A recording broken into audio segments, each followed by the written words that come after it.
You're able to get an extremely strong crossbow in the early game of Dying Like the Beast, which consistently one-tap zombies all the way into the late game, even having access to shock bolts that go and chain lightning in big hordes. And if that intro wouldn't pique your interest, this is your no-nonsense bite-sized guide of how to complete the Hunting Yaga side quest inside of Dying Like the Beast. But before we begin, if you're into solid, no BS guides like this, then you're in the right place. My name is Red, and if you haven't already, you should probably hit that follow button, because trust me, you're not gonna regret it. And now starting off, coming to this location on your map, you're gonna see an outpost that you have to liberate. Go ahead and go through the motions of liberating it, and go and sleep in the cot. Once you wake up, there's gonna be an old man by the name of Max sitting next to a tent. Go over to him and interact with him. He tells you if you go and complete this quest, he'll give you his trusty crossbow Lizzy, which is what we're aiming for. Now this quest is a very high level quest, but it is doable at level 3. Once you accept the quest, you're out to go hunt Yaga. But here's the thing though, Yaga can only be hunted at night. So go ahead and sleep till night and make your way to the location of where she's located. First, he's gonna take you to a dead body that Yaga recently unalived. From there, investigate it and use your survivor sense in order to follow its trail. Eventually, you'll follow it all the way to a clearing where you're gonna see Yaga perched up on a rock. Now this is where a mini boss fight basically takes place. Now, Yaga only has one attack, and it's one where she leaps at you, which you may be thinking that's not so bad, but trust me, she does a lot of damage. But a simple backstep or a sidestep will dodge it no problem. The best way I found to take her down is stockpiling grenades that you get from helping survivors, and anytime she jumps at you, dodge it and then throw a grenade at her feet. Eventually, she'll suffer enough damage where you could just one-tap her with a bow. And don't worry if you keep messing up and you see the sun rising,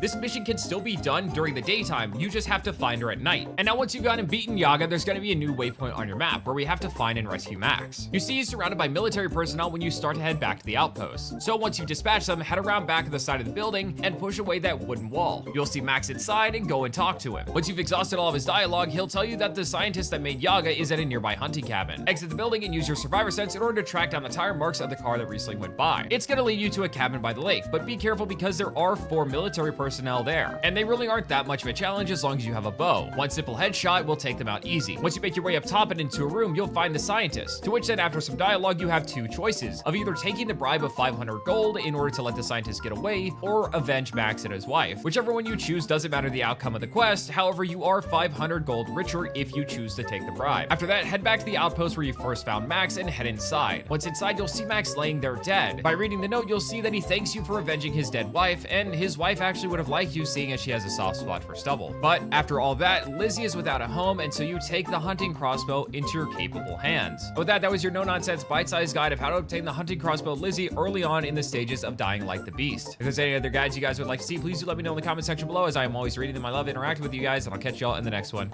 Peace.